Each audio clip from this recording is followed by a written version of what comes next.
You are listening to Fantha Tracks. Rolling. Don't use any of this. Don't. Okay, carry 3. Hi.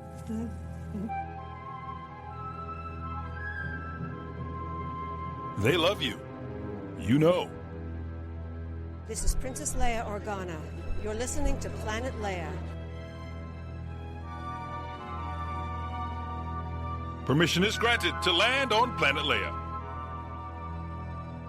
Brought to you by Fantha Tracks. Here are your hosts, Claire Henry and Johanna Nybelius. Welcome to the latest episode of Planet Leia, brought to you by Fantha Tracks. My name is Claire Henry, and I am joined by my co-host, Johanna, Lindén, Nybelius. And if you've been listening for as long as we've been going, you know that I really struggle to say Johanna's full name, so I just leave it to her. And I do practice, and even with my Northern Ireland accent, it still doesn't go right. So it's a beautiful sunny evening here in England. And what about the snow? Has it gone from Sweden? Yes, from where I'm living up in the mountains, there was a nice Easter with a lot of snow. My sister was there, but where I'm staying, it's all gone. For the first time in ever, I actually switched to summer tires on my car in March. I've never done that before April, but now. Oh, wow. And ski jumping still going strong, or is that the season over, or how does that work? It's actually now the winter season is over, but since ski jumping is doing as well in the summer. So now we are preparing for in Sweden, we have the day of ski jumping when we try to recruit and do quite a lot of fun thing around that. And that will be in early June. Wasn't there a relative of yours at the Winter Olympics or something? Yeah, my sister. She and an Italian woman, they were the first women to be judges at the Olympic Games. And she was judging the first competition, so she was first out. And I mean, imagine that taking that length of time for women to be the first judges. Yes. I mean, it took a long time before women were allowed in the Olympics at all. Yeah. I'm looking out here on my cherry blossom trees. Spring is definitely in the air in Wrighton and Dunsmore where I live. And I've been out in the garden. I've been listening to lots of podcasts, obviously including Making Tracks and all the ones from Fantha Tracks, listening to all sorts of things, Star Wars, but the lack of Star Wars. Yeah, I mean, it should be more hype. I mean, now I've had Darth Maul. From what I heard, people are liking it. I'm not watching it because I think that Maul should have stayed dead in that shaft in Theed. I mean, he got cut in half. He shouldn't have survived. And at first I thought it was a joke. And I know his character, I think, is interesting, definitely. And it was a very cool concept of a villain. And I totally understand that they want to reuse him. But that is a pet peeve. No, he should have stayed dead, not become a crime lord. Well, I actually got up at 6 o'clock thinking it was live at 6 o'clock. In the UK, but it wasn't live until 8 o'clock in the morning. Anyway, so I watched the first 2 episodes. It's beautiful. Even if you don't like cartoons or struggling with the fact that Maul is alive and not dead and all that, put all that aside, for a cartoon, it's pretty incredible. The graphics, the quality. At one point in the opening scene, it's really hard to tell that it is actually a cartoon. I really struggled with that. The storyline is good. What you can do is you can take out that Maul is dead, but there's lots of Mauls. What's the name of the species that Maul is? Andrew Walker will be shouting at me because I can't remember it. That's my menopausal brain. But anyway, lots of Mauls, all very ruthless, cunning. There are some nods to Andor in it. You know the ship with the bullions in it? That ship is appearing in it. Little nods to other parts throughout it. So yeah, a very enjoyable couple of first episodes. Am I going to continue to watch it? Yeah, I am. I'm a bit of a tart when it comes to that sort of thing. I'll watch that and see how it gets on. Yeah, it's not bad. It's not bad.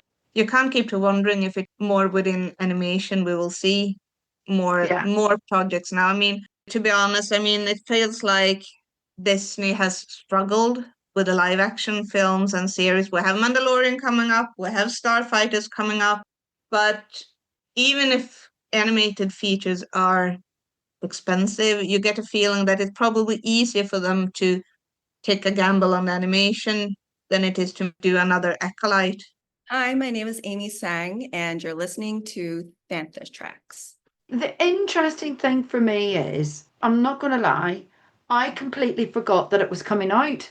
Completely forgot it was coming out. And none of my social media feeds at all, you know, everybody knows I've got an actual Star Wars account, you know, an Instagram Irish Geek Girl account. Nothing.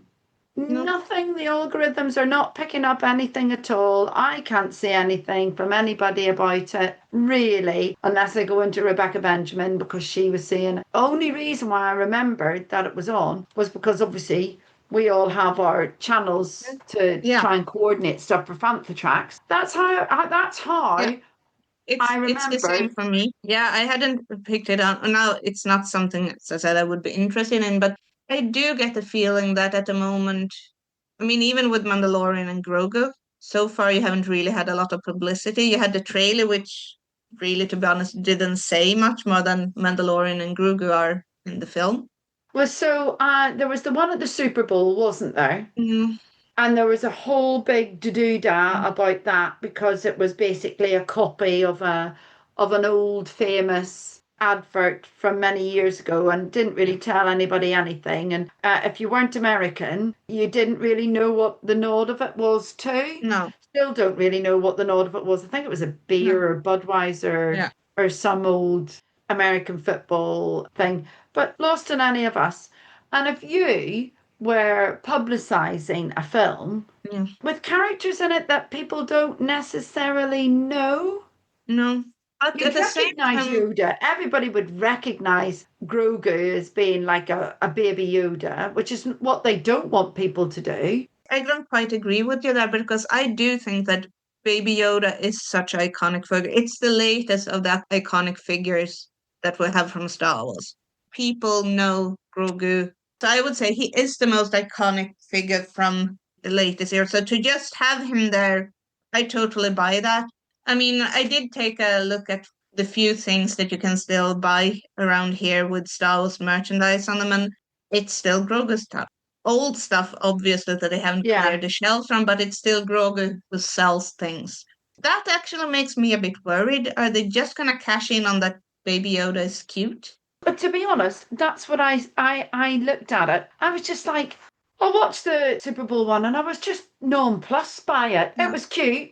I know the Mandalorian, and everybody will call him Boba Fett or that one from the old films. Yeah. If you have not watched the Mandalorian and you're new to Star Wars, or not new, you know what I mean, you're a casual dipper in or outer, you know that they're Star Wars films. That gave nothing away.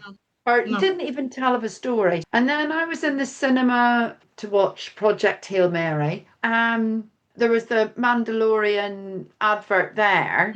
To be fair, Sigourney Weaver was in it. So everybody was like, you could sort of see then there was a bit of a buzz about that. It did give a little bit of a story plot away, and it was a little bit better. And it did have the feel then of a Western, which is what we've talked about the Mandalorian being. Yeah. But again, if you were a non-Star Wars fan, it's not something that I would maybe necessarily go and rush to see. No, it will be really interesting to see. But now it's a month until the premiere. And I mean, and we will pass May the 4th. So one can hope that it will kick the PR campaign into gear around May the 4th. For everything in one location, daily news, reviews, interviews, podcasts, video, and social media feeds, bookmark FanthaTracks.com for Star Wars news 24/7, 365.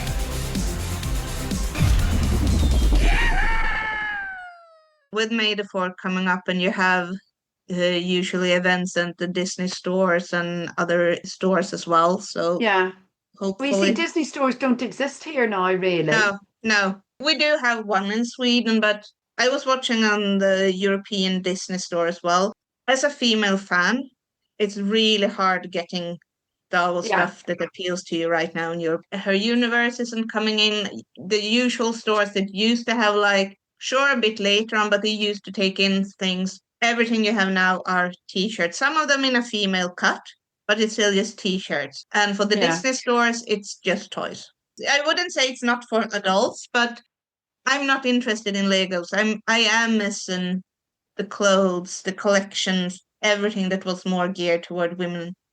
And yes, for those of you who are listening who aren't in Europe, I mean, her universe, we don't get anything from her universe trickling down or anything Loungefly anymore. Nothing. So I was just looking at it here. So there's an Endor collection coming into store, which is when the May the 4th logo collection also lands.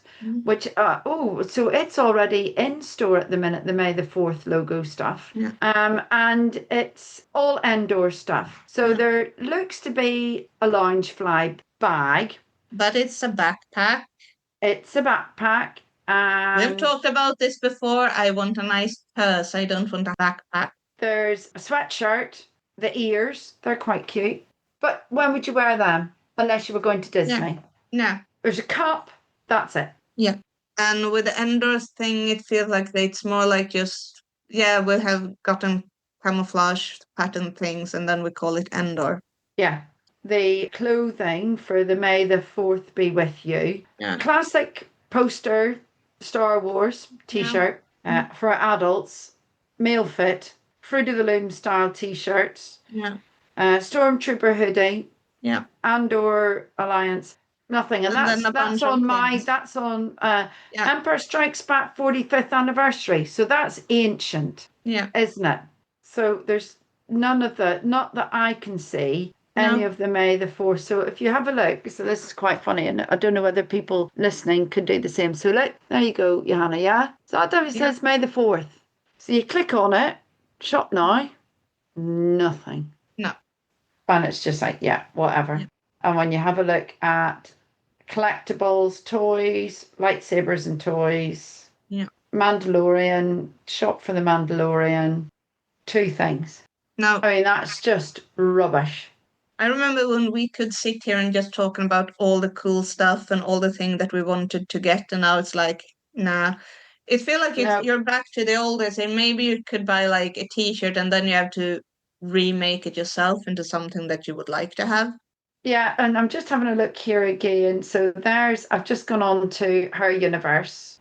Yeah, look, if there's a beautiful mesh top, her universe, Star Wars Empire Strikes Back, mesh long top. If I had that, I would wear that out at a club or when I'm DJing or doing something like that. And there are some beautiful accessories as well, some earrings. Oh, look at that Padme dress for you. Yeah, you mean both hoop earrings and some cool, you have the Rebel logo and a bit offset, but you can wear it on your ear. So you can get a Darth Maul lightsaber hair stick set. They have a nice Padme purse, apparently inspired by her nightgown in there it is, 3. Look at that. That's lovely. Yes. That's just a really nice, simple, and if you're in the know, you're in the know. I don't do obvious Star Wars as such. And that's really not obvious. It's a nice blue purse with an ornament that I would say a lot of Star Wars fans wouldn't recognize. Captain Rex dress, there's that R2-D2 dress. None of that can be shipped to the UK or Europe, to Sweden. None of it can be. Then she's got her Darth Maul. Now look at that. She's got a lovely Darth Maul dress. Yeah. Quite retro fit, you know what I mean? Oh, no, that's a Kylo Ren dress. Yeah, the Kylo Ren dress looks beautiful. There's another top. I would wear that blue Ahsoka top out. And nobody would know that was a Star Wars outfit except me. No, so it's really sad that, we can't get any of that anymore.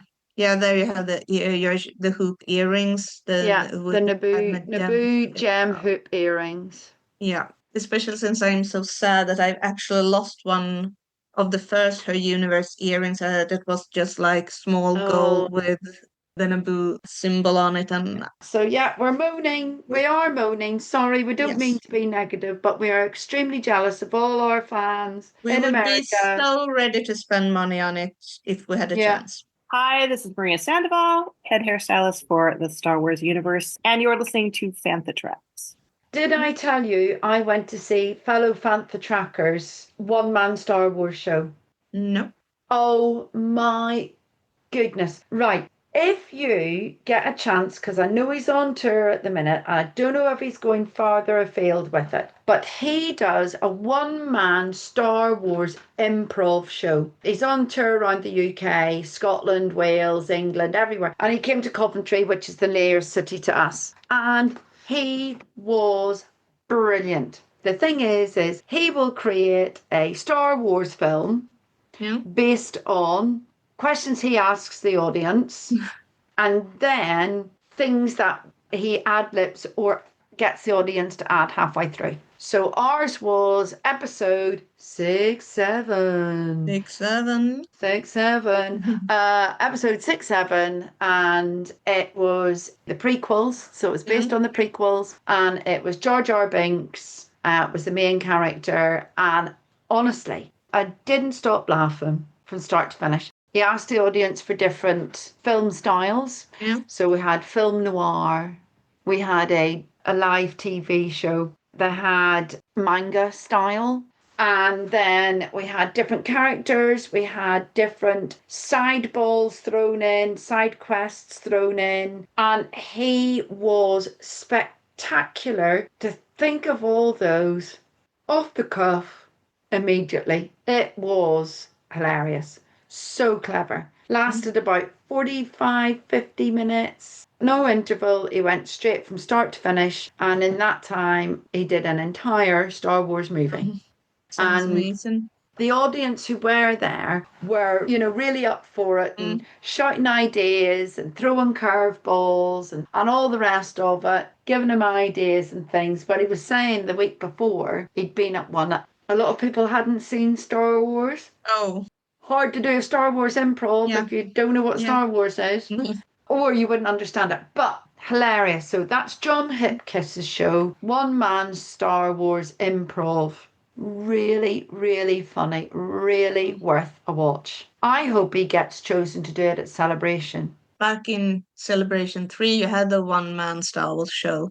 Yes, and I saw him do it in Leamington when he went on tour as well. It was brilliant. But it wasn't improv. I mean, that was him going through films. Yeah. Thank you very much to everybody who's been listening and come along this journey with us. I mean, we've been doing this now for quite some time and it's been good fun to do.